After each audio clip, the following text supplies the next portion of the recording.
is successful in that promise, because a lot of expectations coming from, you know, last year, the events therein and Kimayo's tenure. Yeah, a lot of disappointment, a lot of lack of confidence that had really dipped. So a lot of, you know, focus on that office. Anticlimax, correct. Yes. Before we move to the Daily Nation, let's look at news of the world. An interesting story there. Of, you know, you may have heard about crime in South Africa and how it's rampant, but this is epic. This is epic. This is grand. What this, page I think, is page 32. Page 32. So drama as a reporter in South Africa is mugged on camera. So this is interesting. Of course, we're reporting of Zambia's president going there for treatment. Yes. And so South Africa had been waiting, you know, for him and reporting on the same after he'd fainted. Was it on the International Women's Day? Yes. So he's at the, why is this? He was standing? Next to the hospital that the president supposedly arrived to be treated. And for the anticipation of the arrival, this journalist is there, you know, preparing the audience, the TV audience for the arrival. And these guys come in front of cameras and demand for his phone. And when he delays, the first guy commands the second guy, could you shoot this dog? Because they had a gun. Like, this is literally happening on camera. So the guy, the reporter, just says, oh my gosh, we're being mugged. Yeah. and for this matter, I think the governance at Johannesburg need not to invest in CCTVs any longer. Because I mean, this is live and it's on TV. The whole CCTVs, because the thugs don't care. They don't care. Whether you know them or not. And by the way, Joburg, it reminded me of the killing of my favorite musician, like Itube in Joburg. And the recent one where Nkululeko Habedi, a musician, was knifed by the girlfriend in Joburg. This is, I mean, it's almost like a movie, like literally unfolding in front of you. If you've read Jeff's book as well, he describes in one of the stories he tells of his time in South Africa that he was there in the broad daylight. I think they were waiting for a cab or something was happening, but anyway, they were being robbed and raised hands, in surrender, because the thugs had been like, lift your hands up, we're going to take everything. And people are just walking by as everything's like normal. And you're there business lifting your as hands. usual. Yeah. And nobody, you're like, this is insane. Joburg needs, some real intervention. Yeah, it does. It does. Daily Nation. All right, we'll move on to the Daily Nation. And deal firmly with MPs in graft saga, says Raila. This, of course, is the other story that we've read in the Standard. Yeah. And we'll also be covering this on the State of the Nation this morning. Deal firmly with graft, says Raila. But on the side there, survey, majority back vote on county cash. So apparently there was a survey that was conducted, and many Kenyans would want a referendum as long as it would mean that the counties get more money. And it's quite obvious. And I think this is a major boost for Okoa Kenya brigades, and the other one for the governors. Pesa Mashinani. Yeah, Pesa Mashinani. Yeah. And it's an indication that people have seen the benefits of money cascading to the grassroots. The changes, you go through a lot of rural places in Kenya where small towns literally stalled, and after devolution, they're sprouting back, and it's a beautiful scene. And I think it's something that all Kenyans are appreciating. But again, we must say, even as much as we want more money in the counties, our governors, our MCAs must account for every shilling most important that part drops in that particular part. Yeah, because you can get more money and then... Yeah, because you devolve funds, you devolve corruption. You don't make a difference. Yes. Yeah. All you do is you enrich other people in different areas. Okay, moving on to page 2. Apparently 80% of Kenyans who are asked about Nyumba Kumi were for it. Kenyans overwhelmingly support the Nyumba Kumi security initiative, according to a survey released yesterday. Do you know your neighbors? I saw that coming. Actually, I don't. I think I need to... Really? well, yeah, it's a sad it's just that we're, But I can understand the time you come to work. Yeah, exactly. By time I'm going back home, everybody has left. It's just the kids. So, no, but you have the weekend. You have the weekend. Okay, I'll admit to this. I think once or twice, especially where I live, they've really tried. I think they found on 3 occasions have been invited for a rooftop party. Like when they have these parties to get to know everybody. So I need to be more, receptive social. To this invitation get to know your neighbors. But that which is very good because they have this thing. They actually organize. They send you a letter and say these are the contributions we're making, and everybody let's get together, get to know each other. Yeah, so you should do that in your home. It's a good thing. Do you know your neighbors? Yes, I know at least a few of them. I know a few of them, but not as many as you know where they're from. No, I just know that is so and so, and you could be a terrorist. Yeah, well. Well, I know a number of my neighbors because we have a charmer for neighbors. Oh, that's cool. Yeah. We meet once in a month every Sunday. You need to check if you know your neighbors. It's important, guys. It's important, and we can keep blaming the government for our security being, wanting and all that. But I think we also have a huge responsibility. Everyone does. Everybody has a responsibility, and like the president's famous words, security begins with you. Page 3, an interesting one that was even covered by CNN. That just goes to show the huge money that this show brings in and the kind of audiences it commands as well. Top Gear presenter Clarkson suspended for punching a producer. It looks like it's not just our MCAs. The punching game continues in the land of the Queen. Well, it happens at times. The kind of work we do. What happens? We punch each other? No, the tension can rise so much, and this at times advised so that punches can land in the air. It doesn't happen, George. You cannot say it happens. Yes, tensions rise. Yes, people will disagree, but surely to punch another, it shouldn't degenerate. For me, it really comes to showing how primitive sometimes we can be. If you cannot have an intelligent conversation, you have to resort to physical. I find that extremely primitive. Anyway, violence is never the way to go any day. People need to talk. But it just shows you how big this guy is. There's been a petition online. Guys want him back. 400,000 signatures by the time this story was going to press, just demanding that. And I think he's quite cocky. He actually says, I'm having a nice cold pint and waiting for this to blow over. And he also tweeted, he said, what is this? He said that, as the story made the front pages of most British papers yesterday, Clarkson tweeted, "Sorry, Ed. It seems I knocked you. I'm a human piece down the news agenda." Of course, Ed is the Labour Party leader. So he's, an interview with the wife of the opposition that was meant to be on the front page, but he's on the front page instead.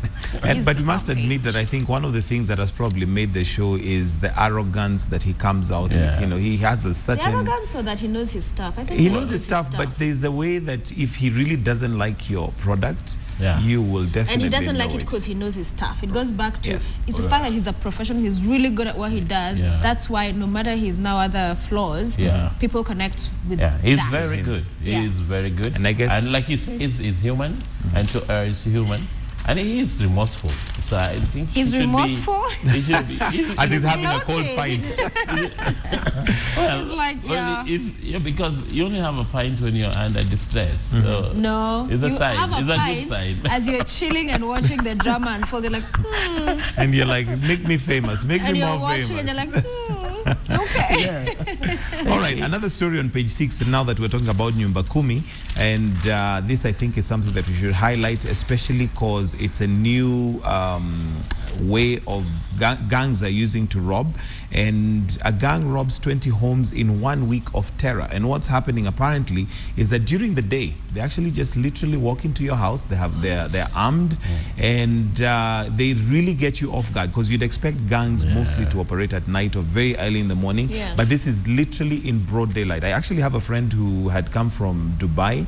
It was very unfortunate because he had just come in the previous night, and the next morning he wakes up, and the house help goes to throw away some rubbish, and they come in with 3 men, all of them armed, literally emptied the house. And this is not happening in This is I think he Where is lives this? somewhere in Langata. Yeah, they're all over. They're in Lavington. Yeah, Westlands. Westlands, Kilimani, Kileleshwa. This is sad. Yes. Yeah. And you remember last week or last week, but one, there was an Asian family who was shot in the house. They didn't die, but they were literally, it was the same thing. Yeah, they just walked in, shot them. Boynet needs to get to work. Yeah, and then, some of these issues. And then when they were cornered, they actually shot at a policeman. Right.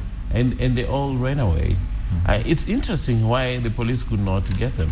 I don't know. They're a gang of, is it 4? With one woman amongst them. That's an interesting angle to this story. And now that's what's happening, because even with terrorists, you find that, we're used to men who look tough and rough being the face of terror and crime. But a woman softens it all up, and no one imagines there's anything wrong with a handbag and heels. And honey, he's just gonna be like, yo. The more sophisticated. That's sophisticated. And also the timing. During the day, your guard is completely down. Your guards are down. Absolutely. All right, so let's have everybody more careful. Back page, senators to receive 1 billion shillings, but not just more careful. We need our police to work and ensure everybody's safe wherever they are. For oversight is the back page story. National Assembly team included a figure in budget statement. And that's why in my earlier statement I say these guys have no reputation to protect. They're already badly, because Kenya's economy is down. I'm told the price of petrol is going up in a few minutes. World Bank is projecting we are going to grow by 6%. So our economy, it's actually not doing too badly, but hey. 6% is bad, because for economic takeoff, compared to the we past, must reach 10% sustained economic growth. They say by 2017 we'll be at 7%. So as long as we're below 10 anytime, we are in a bad situation. But at least but I think sometimes we should also concentrate our energies on the fact that we're actually going up, rather than have it, I'm not saying that we settle and say, we are okay as long as we are below 10%. But I think the fact that we are rising, by 2017, if we had 7%, hopefully by 2030 we should be, somewhere reasonable. Yeah, but with this grand corruption, it might just diminish all of this. With senators asking for 1 billion to pay for themselves, in addition to their already hefty salaries. How do you get to 10%, my brother? And we might get 10% in 2030 instead of, getting not in our lifetime. Not in our lifetime. You don't think? 3 of us. Well, finally, the Star this Thursday is leading with corruption, which we're going to be talking about in the next hour. Do stay with us. State of the Nation. It's the war on graft we are focusing on this morning. We'll break it down for you. Has it become a national culture is what we'll be delving into, as well as just highlighting some of those key scandals, who's behind them, or potentially alleged or accused. So stay with us for that. But meanwhile, you have the president talking tough and giving a 2-week ultimatum. Hello. Yeah. Well, the ultimatum is a good thing, but the ultimatum is to do what? Is to get people giving action plans on how they're going to tackle corruption in their ministries and their departments. It's a good thing, but that's more to me like lip service. Some of these guys are known. Like we'll leave no stone unturned. Yeah, I think the president should just say, you go home, because we know these cases have been profiled before in public, and within his own information circles, he knows who is responsible. Yeah, and what's worrying, even soon after he came into office, remember he was talking about some figures in the office of the president. And you're like, wow, that sounds helpless if you feel that even in your own house, there are people who are corrupt and there's no action being taken. And what's frustrating is, fine, you say there's corruption in your own building, but what has happened? Nothing has been done. We've not seen any heads rolling. So it's one thing to admit that there's corruption and, talk tough. It's another thing altogether to actually see some action. And of course, we'll be asking Kenyans whether they have confidence in the government and the institutions that are in place, really, to fight graft. Are they able to do it, or do we need to a whole reshuffle of the whole system? And this is a good story because it's based on an executive order that is confidential. So Star went out of the way to dig that out. Yeah. Okay. And Lupita Nyong'o? That's what I was going to. It's on page 33. So she's in Uganda. Yeah. Shooting her new film, Queen of Katwe, which will partly be filmed there. Yeah. So the 12 years of star was spotted on Tuesday at Speke Resort Munyonyo, where she's reportedly staying at Maurice Curious Cafe. And of course, everyone's question is, will she come by? Will she come to Kenya? Yeah, we miss you. That is a tag now on She Twitter. better come. She We looks miss nervous you. like Obama. Hey, she must come back. No, I mean, her family is here, so... Yeah, and you know, during my play, the one I referred to, the musical, she featured prominently, even on the wall. Yeah. And the parents came to watch the show with the family, about 13 of them. So do you think she'll come? And so bring Lupita back home. Not bring, just come, Lupita. She just needs to want to come. I think We need to shake hands. Yeah. You see, for Obama, there was excuse, okay, he's going to come before his term ends. She doesn't have a term. Well, do Oscar. Yeah. Before this Oscar thing, you know, she needs to hit the Kenyan soil while she still is holding. She's still hot. But she gets hotter by the day, you know. She's doing some amazing stuff. Getting to Star Wars, being declared the most beautiful woman in the world. Making headlines, you know, with her dress being stolen. Missing and then brought back. And allegations that they were fake pearls. But I don't think they were fake. They kind of have been fake. That was just some... She's a real star. She's a real star. We don't, in Kenya, we don't do fake pearls. We're the real... We don't make this stuff up. We don't make this stuff up. That man goes... Maybe I should do it in the voice. We don't make this stuff up. It's real. These pearls. You guys are insane. Yeah. Okay, well, we hope she comes. If she does not, I guess we'll be upset.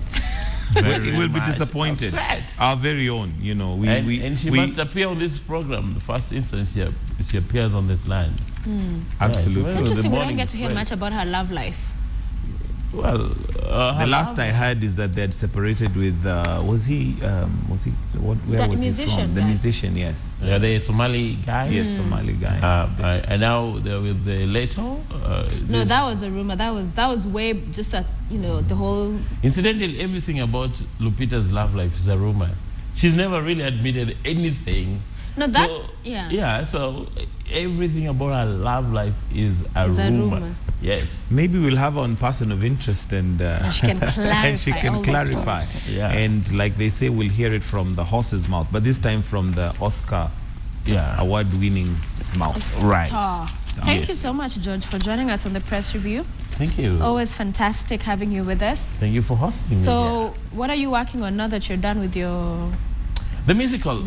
It's on because the demand was so high. You can imagine the last Sunday of the show, we had scheduled 2 shows, but we were forced to have a 3rd show because the demand was so high. So when is the 3rd show? So back by public demand. We're planning for another run in Nairobi, but we're traveling with it. A number of cities in Kenya. We're going to tell you when. And then we're coming back in Nairobi big time. And it's not disappointing. You must not miss that musical. Invite it's us. an original stuff, you know, because I put together poetry and put in musical, rendered in music, dance, and elocution in a way that's never been done before. Well, this time we'll make sure we'll come. I'll make sure I'll come. Yes. Yeah, give us the invite. You're most welcome. You must. No, we'll come as the Morning Express crew. And I'll bring the cast. I'll bring here, Sophia so that you can have a feel of somebody. Say hello. Including Seraphine Moipei. Awesome. The Moipei Quartet who was part of the musical.